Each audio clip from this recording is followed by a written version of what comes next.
The Dharma, incomparably profound and exquisite, is rarely met with even in hundreds of thousands of millions of kalpas. We now can see it, hear it, accept and hold it. May we realize the true mind of the Tathagata. Today is the 6th day. We're racing towards the close of this sesshin. Not even 2 days left, a little bit more than 1 day, and that's it. But it's still plenty of time if we give ourselves to it fully.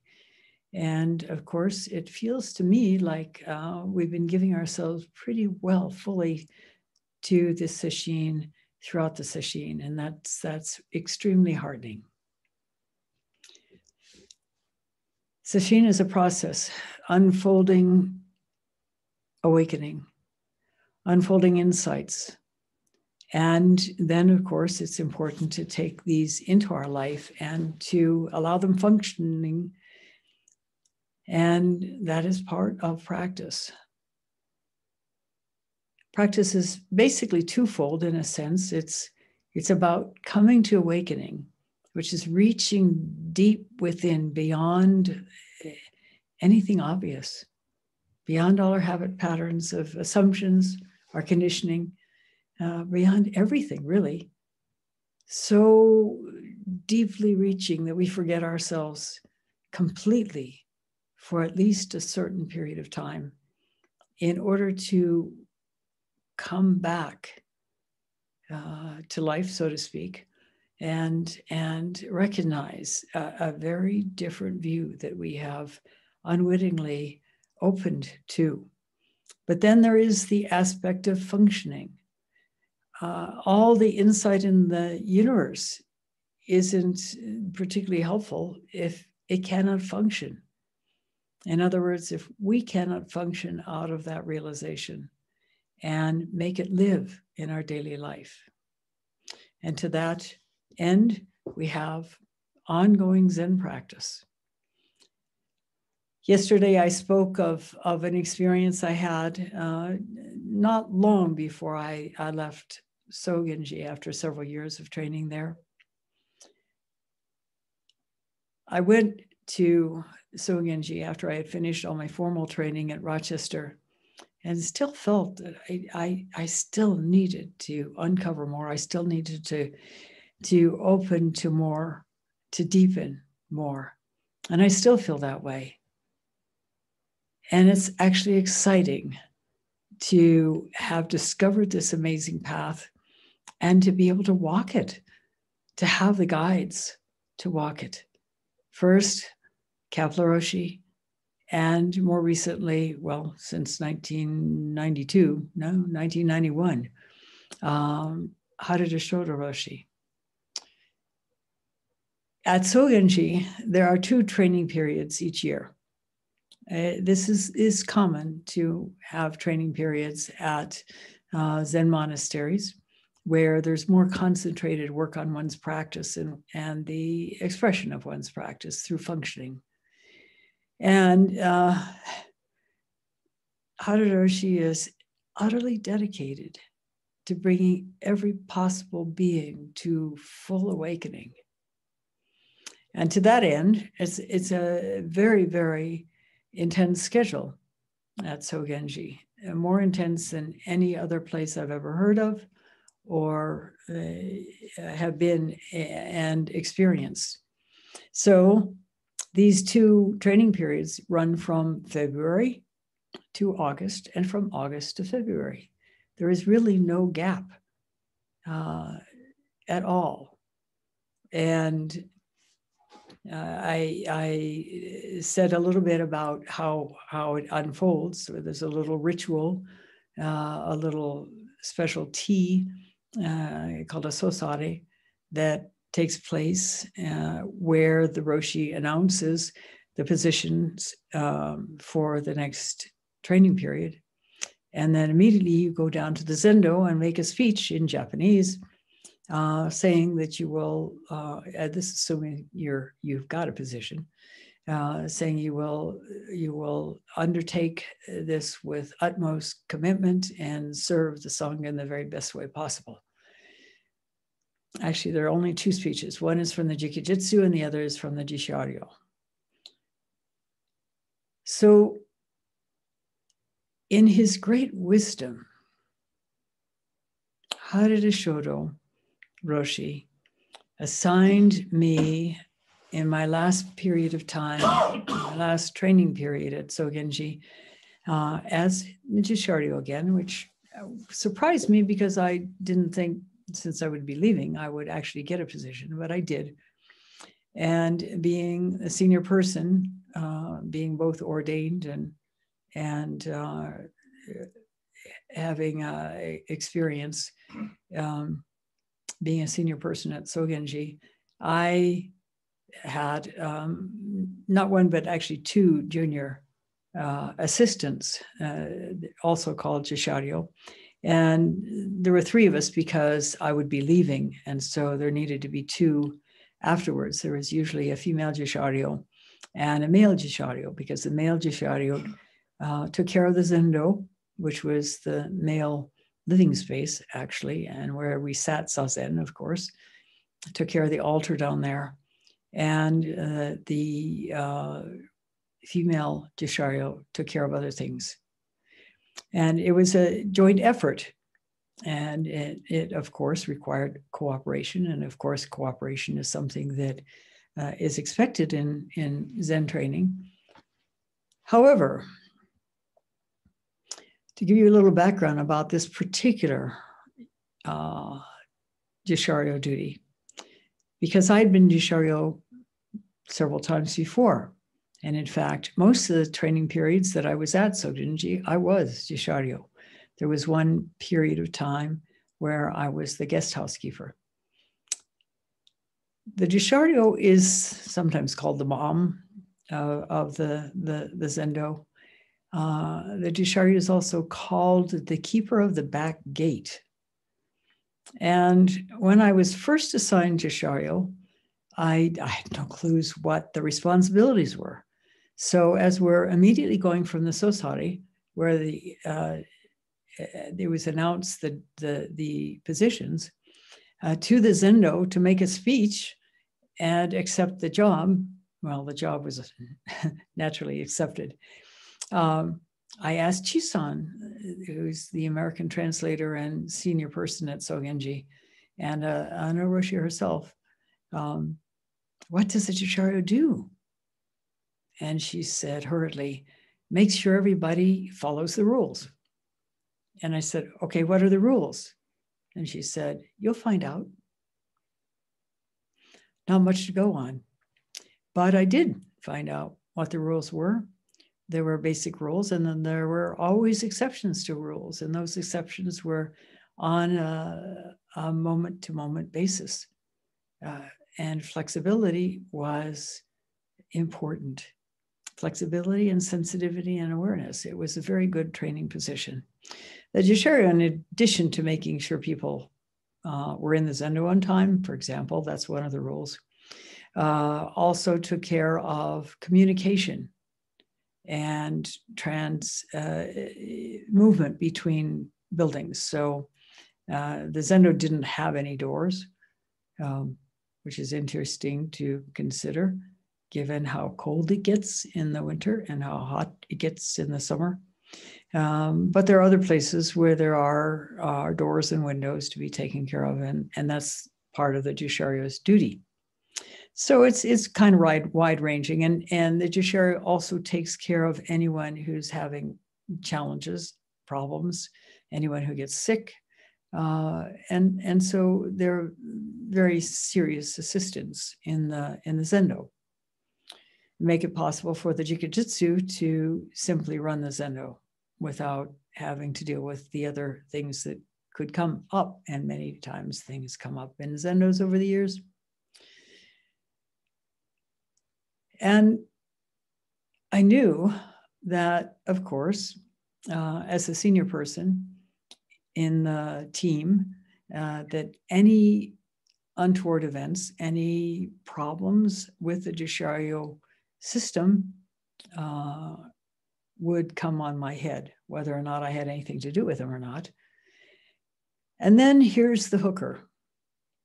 And I'm sure that Roshi calculated this to further my own training. And this fits in with what I was trying to talk about yesterday with regard to the long maturation, opportunities to rise above our habit patterns and our sticky wickets. So the particular person who was my next in line, the male Yoshario, he and I had a history. He and pretty much everybody else at Sogenji had a history. He's been there many, many years. He grew up in violent circumstances, and he himself was quite violent. In fact, many times he was sent back to his home country because of some incident or other in which he was violent at Sogenji. And the previous period of time when I was Joshario, we were in the first evening of a sesshin, which meant Sanzen was about to happen. And this person in question was always triggered by stress, understandably. He grew up in, like I say, pretty violent circumstances. He had a violent father. And so his reaction to that was to kind of let it all out with some form of violence. And in this particular evening, just before the kinhin, which after that we would go to Sanzen, he was carrying the keisaku. Now, we don't use the keisaku anymore here. We stopped using it quite a long time ago when it was clear to me that if there was anybody in the Zendo who had experienced any level of trauma, it didn't matter whether they were hit with the keisaku, which is in Rochester called the encouragement stick, and really is meant for encouragement. It's not meant in punishment at all. And traditionally, it's not meant as punishment. It's meant to help bring up a strong, deep energy for practice. That's how it's traditionally used. That's how it's traditionally meant to be used. It is subject to abuse, of course, because anybody who's wielding a great big stick has power over anybody who's not, particularly when you're sitting in the Zendo. And so this particular guy was walking around with the keisaku as appropriate. And then there was one person that he was focused on for whatever reason. And he would periodically focus on somebody and let his rage come out at that person. It hadn't happened to me yet. And so he hit this person. There's a rule in the Zendo at Sogenji where if you do not ask to be hit by putting your hands in gasho, then you're not to be hit, except by the Roshi. And he has a deeper understanding and is able to hit people out of 100% compassion. But for the rest of us, we're works in progress, let's just put it that way. So whatever was going on, this guy focused on one woman, and she was not sleeping. And it's easy to sleep because we are all sitting facing in to the room. So you're looking right at the person. You can tell whether their eyes are closed or whether they're nodding off and whatever. And although I was down the row from her on the tan, I was clear to me that she was not sleeping or nodding off. And I knew her from experience to be highly dedicated to practice. And as a matter of fact, that person is going to, I hope one of these days, when Mitra-roshi feels the time is right, take over as the teacher at Hidden Valley Zen Center. At any rate, this man struck her traditionally in winter, because we have these heavy robes. You strike 4 times and then 4 times. She was hit 5 times and aimed at the bone, her shoulder blades. This was abusive, to say the least. I turned to look at him to help him recognize that his attempts at abuse had not gone unnoticed. And then when Chi-san came into the zendo during Kinhin, I told her about the situation. Oh, by the way, he also shoved her out of the Kinhin line so hard, she careened into a very thick downspout coming off the roof. She didn't respond. She just kept on going. And she got back into the line. Chi-san said, tell the Roshi when you go to Sanzen. And well, by the time I got to Sanzen, the Roshi had already been told. Chi-san probably told him. And this person who had done this deed was also before me. And obviously he had been chastised by the Roshi for his behavior. And so from then on, I was a focus of his ire. And it played out in many, many potentially violent ways. It was so intense that the Roshi actually, without any instigation from me, ordered that I be escorted to and from the zendo. One of the things that happened was one day I had an errand to go in town. At the time we were building the guest house. And so there was some tree felling going on in order to provide lumber for building the guest house. And this man was in charge of felling trees. And so in order to get to the garage where my bicycle was stored, the Sogenji was donated bicycles by the police in Okayama.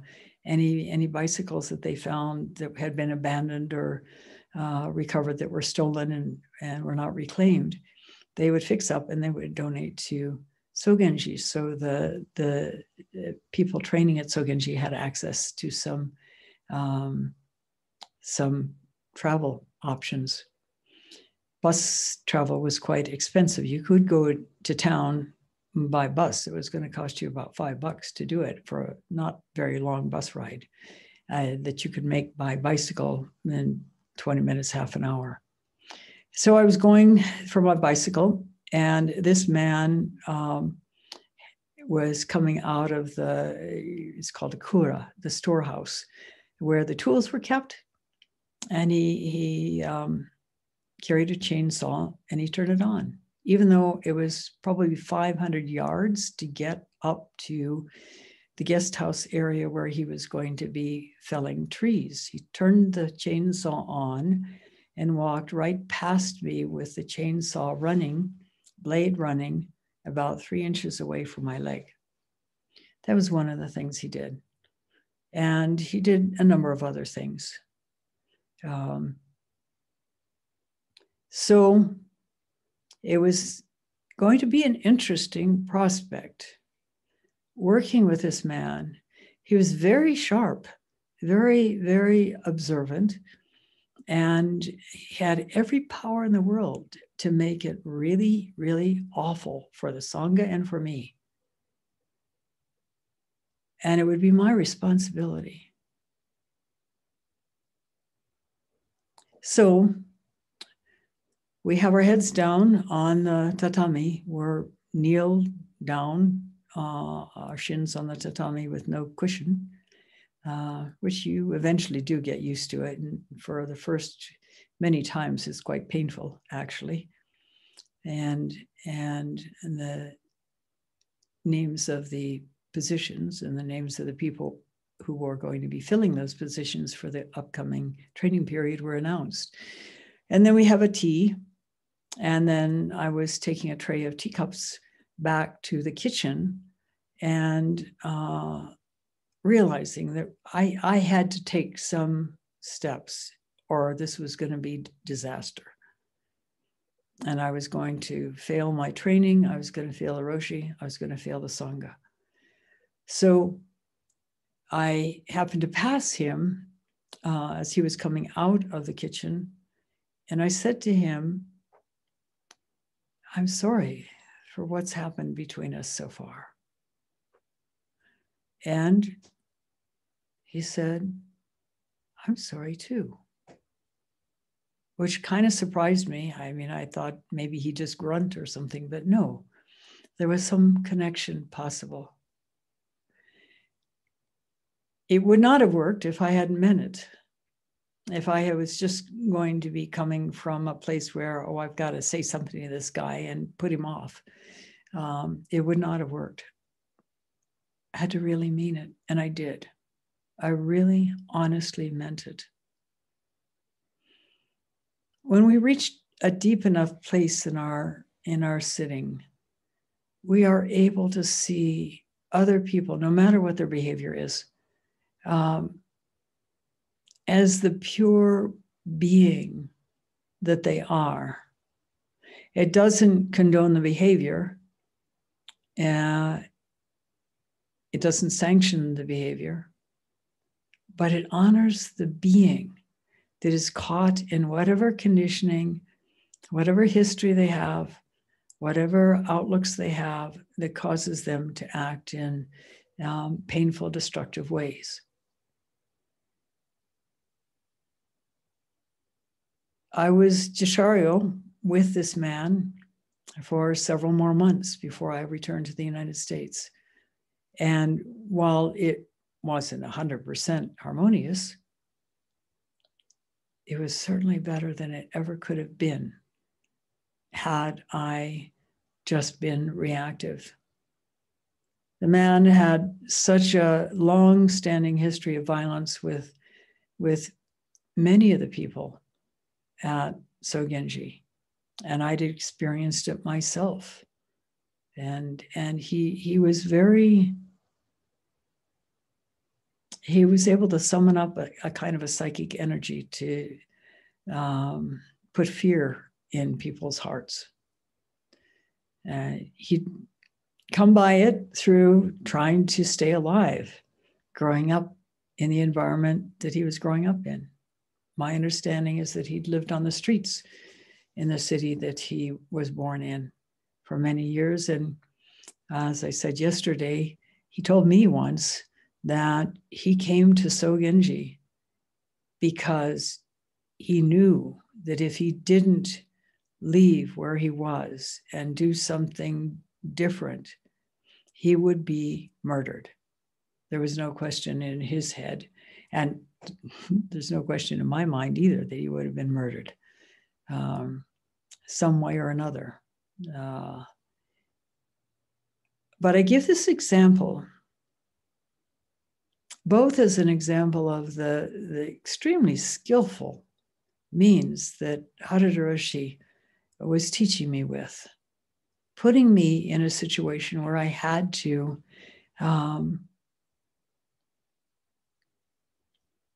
I had to respond in the very best way possible. He knew when I was returning to the States that I would be starting to teach on my own. And it was quite a beautiful last gift that he gave me, really, to assign me the job of working with this man in the circumstances where I had to do something. Our advanced training is the work on the koans, according to how Torei Enji spelled it out.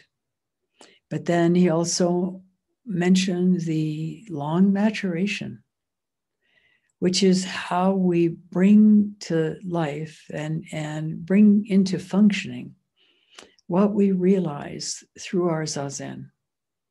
Because as you've heard so many times, and I'll say it again, that the most amazingly impressive kensho is not worth one whit if we can't bring it to life and allow it to function, allow that realization to function in everything we do or say or think.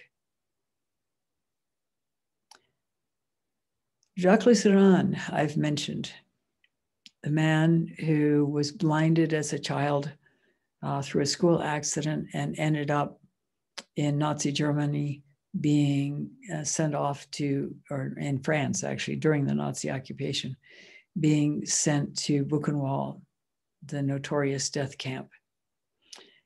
And one of the things that's interesting about his life is that after he was blinded as a child, first of all, he seems to have had wonderful parents who simply took it in stride and worked with the school to allow him to remain in that school rather than going to school for the blind. And he did. All he had to do was over the summer to learn Braille. And he did that. And he stayed mainstreamed into school. He was staying with his classmates through high school even.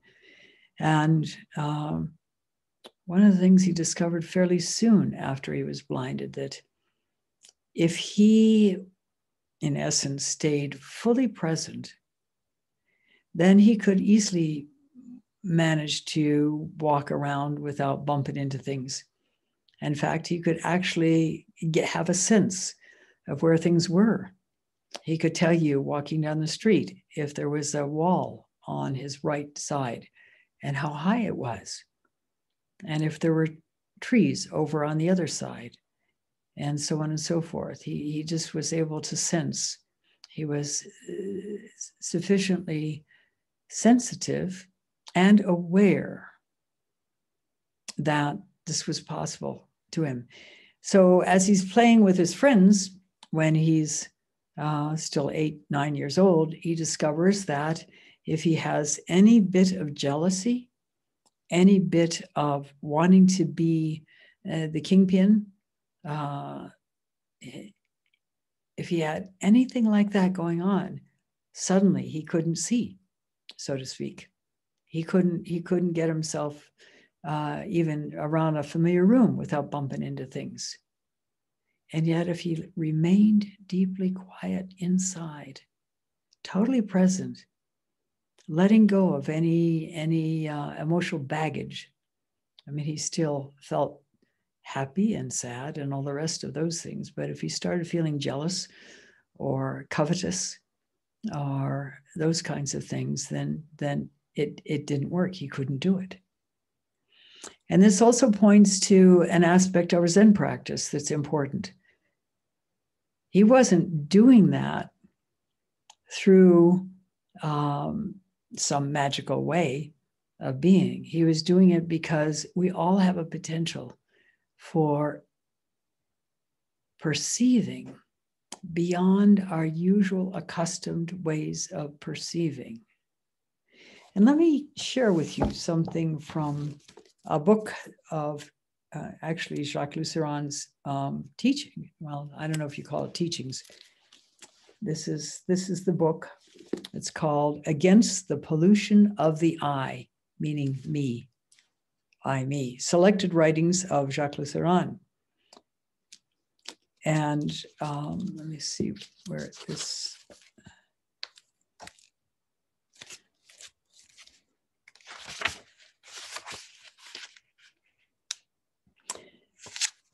In the introduction, he writes, "A friend tells me the story of a Dutch girl, born deaf, whose parents decided to treat her no differently than if she'd been born hearing. They spoke to her constantly, read fairy tales, sang lullabies and songs, played music for her. The girl grew up to be an exceptionally intelligent, happy woman. She speaks clearly without the slurring common among the deaf. In a conversation where she can lip read, an interlocutor would never guess that she's deaf. More remarkably still, this deaf woman, who today counsels the parents of deaf children, enjoys music and goes to concerts."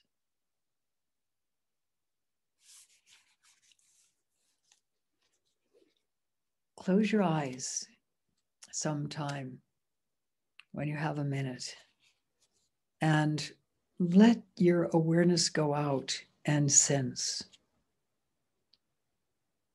And that's exactly how you do practice. Through your awareness going out and sensing. And now I'd like to share something else that's relevant. You remember that, or well, those of you who have heard the story of Jacques Lusseyran, who had a deep awakening experience in Buchenwald. And after that, something about him was so let go and so honoring that the other prisoners, desperate for food because they were all starved, would not steal his bread anymore. And they would instead wake him up in the middle of the night because somebody was freaking out. And they lead him to that person because his simple demeanor, his presence, his depth of compassion was able to, without words, calm people down. And you heard the story of Mitra-roshi himself before he was a roshi, simply being deeply inwardly quiet and honoring the man, enraged man who was standing before him. And it completely, without any words on his part, I mean, the guy was screaming at him, but his presence and his depth of calm completely defused the whole situation. This was because he was let go.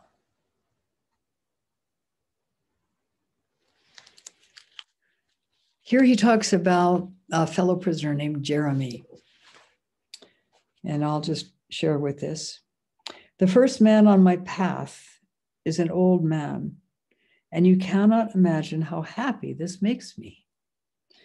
I do not know if there's a greater blessing than to encounter a true old person, that is, one who's joyful. It is a blessing which is rarely given to us because for most, alas, age is nothing but the blank and degrading addition of physical years. But when an old person is joyful, he is so strong that he no longer needs to speak. He comes and he heals. The one who fills my memory is like this. His name is Jeremy Regard. It is not I who would give him this name, it was his. How many novelists would like to have invented it? I would like to be very modest, in describing him because he was so great and yet seemed so little. He made such a brief passage through my life, and this was while he was at Buchenwald. Only a few weeks that I can no longer remember his body. I vaguely perceive a man who is vigorous, straight, thick-set. Yes, a small man according to physical measurements. As for his face, I can't see it. I think that I never asked myself any questions about his face. Even then, I saw another, which was much more real.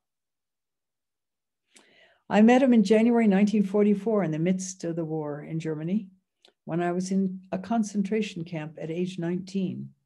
He was one of the 6,000 French who arrived in Buchenwald between the 22nd and the 26th of January, but he was unlike any other. Here I must stop for a moment because I have written the word Buchenwald. I will often be writing of it, but do not expect a picture of the horrors of the deportation. These horrors were real, and they were not pleasant to talk about. To have the right to speak about them, it would be necessary to be a healer, and not just of the body. I will content myself then with the indispensable, the basic scenario. Sometimes I'll even speak of the deportation in a manner which is scandalous for some, paradoxical. I will say in what it was good. I will show what riches it contained. And this is something that is important to recognize. How we meet adversity makes a difference in whether it is something from which we can grow and bloom, or whether it is something that is pulling us down. To meet adversity is to meet a Dharma gate. We take those vows, the Bodhisattva vow, to enter the Dharma gates. Innumerable Dharma gates. And a Dharma gate is any opportunity to become more free, to see more clearly. If I come back to it sometimes, it's because it stands at the very entrance of my life, an attic bursting with pains and joys, with questions and answers. Jeremy did not speak of the concentration camps either, even when he was there. He did not have his gaze nailed to the smoke from the crematorium, nor on the 1,200 terrified prisoners of Block 57. He was looking through. At first, I didn't know who he was. People spoke to me of Socrates. My neighbors, who were very numerous, pronounced this name, which was utterly unexpected in the swarming fear and cold in which we tossed. Socrates said. Socrates laughed. Socrates was over there, a little further, on the other side of the crowd of closely shaven men. I did not understand why all these people called one person out of everyone Socrates, but I wished to meet him. And finally, one day I saw him. That is, I must have seen him, for to tell the truth, I have no memory of the first meeting. I know only that I was expecting an eloquent reasoner, a clever metaphysician, some sort of triumphant moral philosopher. And that's not at all what I found. He was a simple welder from a small village at the root of the Jura Mountains. He had come to Buchenwald for reasons which had so little to do with the essential that I never knew them or asked about them. His name was not Socrates, as you already know, but Jeremy, and I didn't understand why this name wasn't enough for his companions. Jeremy's tale was that of a welder from a particular part of the world, a village in France. He loved to tell it with broad smiles. He told it very simply, as any tradesman talks about his trade, and here and there, one could just barely glimpse a second forge standing there, a forge of the spirit. Yes, I said spiritual. However, the word has been spoiled by overuse, but this time it was true and full. I heard Jeremy speak of men who did not come to his shop just for their horses and their wagons, but for themselves. They came so as to go home, all steeled and new, to take home a little of life they were lacking, and which they found overflowing, shining, and gentle at the forge of Jeremy. At this time, I was a student. I had hardly ever experienced such men. They do not fill the universities. I thought that when a man possessed wisdom, he immediately said it, and said how and why, and according to which affiliation of thought. Especially, I thought that in order to be wise, it was necessary to think and to think rigorously. A point to observe with regard to our Zen practice. I stood with my mouth open before Jeremy because he didn't think. He told stories, almost always the same. He shook our shoulders. He seemed to be addressing invisible beings through you. He always had his nose smack in the obvious, the close at hand. If he spoke about the happiness of a neighbor upon leaving his shop, it was as if he spoke about a wart, a bump, which had just been removed. He observed things of the spirit with his eyes, as doctors observe microbes through their microscopes. He made no distinctions, and the more I saw him do this, the more the weight of the air diminished for me. I've encountered startling beings whose gestures and words so dazzled that in their presence one had to lower one's eyes. Jeremy was not startling, not a bit. He wasn't there to stir us up. It was not curiosity which impelled me toward him. I needed him as a man who is dying of thirst needs water. Like all important things, this was elemental. I see Jeremy walking through our barracks. A space formed itself among us. He stopped somewhere, and all at once men pressed in tighter, yet still leaving him a little place in their midst. This was a completely instinctive movement, which one cannot explain simply by respect. We drew back rather as one steps back in to leave a place for one who is working. You must picture that we were more than 1,000 men in these barracks. 1,000 where 400 would have been uncomfortable. Imagine that we were all afraid, profoundly and fundamentally. Do not think of us as individuals, but as a protoplasmic mass. In fact, we were glued to one another, and because there really wasn't any space. He wrote in another place that they were so crammed together that you could not move without touching another human being. The only movements we made were pushing, clutching, pulling apart, twisting. Now you will better understand the marvel, so as not to say miracle, of this small distance, this circle of space with which Jeremy remained surrounded. He wasn't frightening. He wasn't austere. He was not even eloquent, but he was there. And that was tangible. He was there. He was present. Not caught in his ideas of where he was or why he was and how he could escape. He was simply there. And that was the miracle of it. You felt it as you feel a hand on your shoulder, a hand which summons, which brings you back to yourself when you're about to disappear. Each time he appeared, the air became breathable. I got a breath of life smack in the face. This was perhaps not a miracle, but it was at least a very great act, and one of which he alone was capable. Jeremy's walk across the quad was that, a breathing. In my memory, I can follow distinctly the path of light and clarity, which he made through the crowd. I didn't understand who he was then, but certainly I saw him. And this image began to work inside me until the moment it lit up like a torch. I didn't know who he was because he didn't say. He had a story which he came back to often. He belonged to the Christian Scientist sect. He'd even been to America once to meet his fellow Christian Scientists. This adventure, quite out of the ordinary for a welder from the Jura, intrigued but didn't enlighten me. It gave another layer of mystery to his character, that was all. Jeremy, without stories, mattered.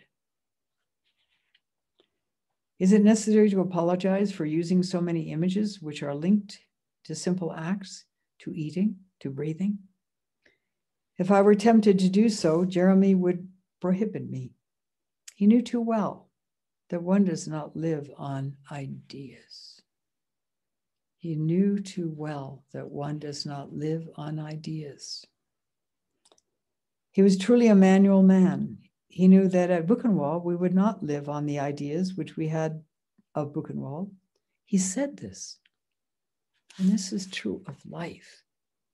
We cannot live fully in life if we are living on our ideas about life, our life, the lives of other people. And this is what Zen practice will free us of if we allow it to. Is we have a tenacious hold on our ideas, on our assumptions. And we try to come to awakening, dragging them in, but that's impossible. Awakening is a freedom from these ideas and assumptions so that we can respond to life instead of treading through a trough on a tether to our ideas.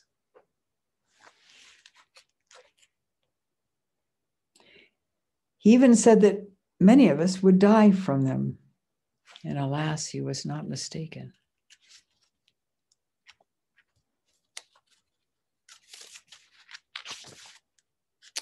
I knew there were men who died because people who had killed them. For them, there was nothing left to do but pray.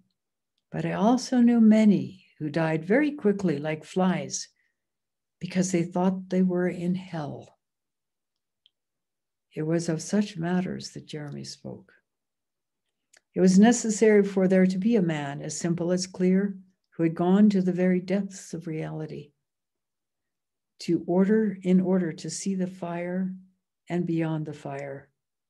More than hope was needed. It was necessary to see. That is the same for our own lives. To truly become free, it is necessary to see. The good man Jeremy saw. There was a spectacle before his eyes, but it was not the one we saw. It was not our Buchenwald, that of the victims. It was not a prison, that is to say, a place of hunger, blows, death, protest, where other men, the evil ones, had committed the crime of putting us. For him, there were not us, the innocents, and the other. The big anonymous other, capital O, with the tormenting voice and the whip, the brute.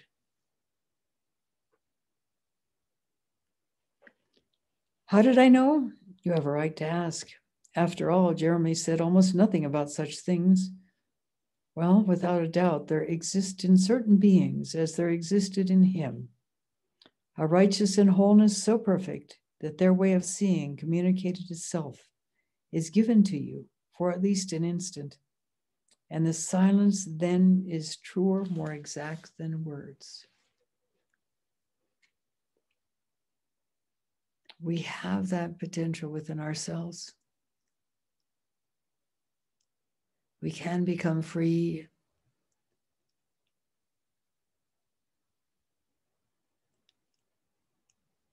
As someone said long ago, as practice is truly bodhisattvic, first it shows us where we're caught. And that's the part that's not so much fun. And then it sets us free. If we are willing to let go, because we do have a choice. We do the practice and insight comes. We begin to see more clearly our behavior, our attitudes, our assumptions. And then we have the choice to keep them in place, to sort of nail them into place, to ignore them and let them run in the background, driving our behavior and our reactivity.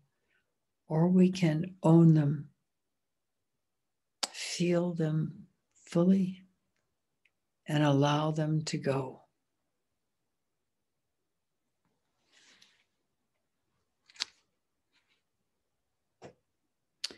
When Jeremy came to us across Block 57, in the midst of his little halo of space, it was clarity which he gave to us. It was an overflowing of vision, a new vision. And that is why we all made way for him. Above all, do not imagine that Jeremy consoled us. At the point we had reached, any consolation would have been mere romance, a taunting nursery story. We were not in the land of cocaine. And if we had been crazy enough to think so for 1 second, waking up afterward would have been bitter indeed. Jeremy spoke hard, but he did so gently. There was no trace of glibness about him. He had a mellow voice, precise and deliberate gestures, but this was the habit of his craft, a natural tranquility. He was a good fellow, I'm telling you, not a prophet. Jeremy was so little a prophet, he created so little uproar that I don't know how many among the dozen men who survived those days of winter 1944 in Barrack 57. Remember him today. I would so much like not to be the only one. One didn't notice anything special about Jeremy. No sign.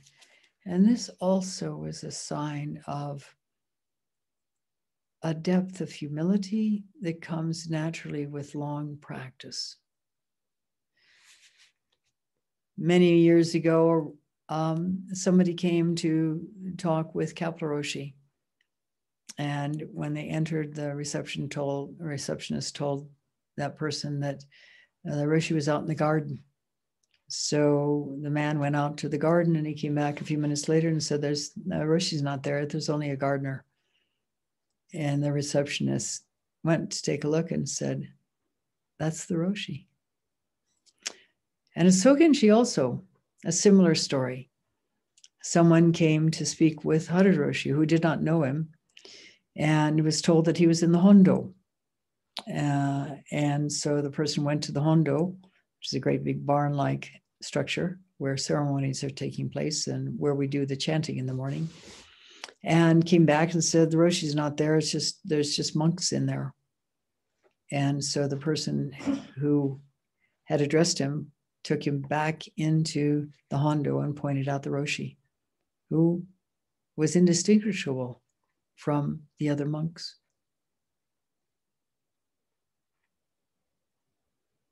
Humility is a sign of true practice, deep practice. And naturally so, because when you go deeply enough, you recognize there's no reason to be making fancy statements about yourself or feeling important about yourself. It just, there's no point in it. So I'm telling you this, and I won't finish other than to say that Jeremy did not survive Buchenwald. In fact, he was only there for about 6 weeks, apparently. He was in his 70s, and one of the guidelines, if you want to put it, that the Nazis had was that nobody past 70 was worth keeping alive. And so there were a lot of 70 plus men who were also in Buchenwald.